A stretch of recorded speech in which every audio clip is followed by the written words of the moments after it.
Bugün Bravo Market'ten aldığımız abur cuburlar, necə deyirlər, uşaqların dediği kimi abur cuburlar almışıq.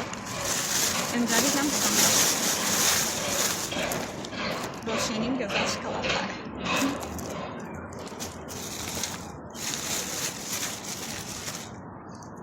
Olmazsa olmaz bizim sularımız.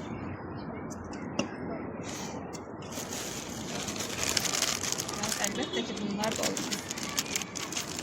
Bunlarsız hiç olmaz.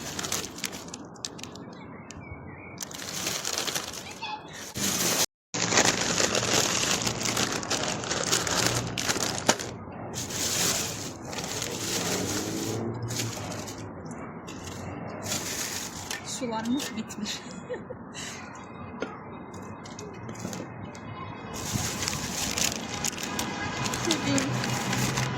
Bu pudingleri çok severim. Ona göre de farklı almışım.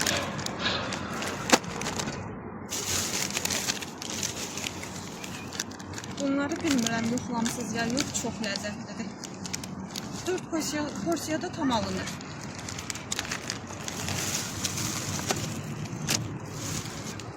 Bunlar da evin olmazsa olmazları. Bugünlük bu kadar. Sağ olun.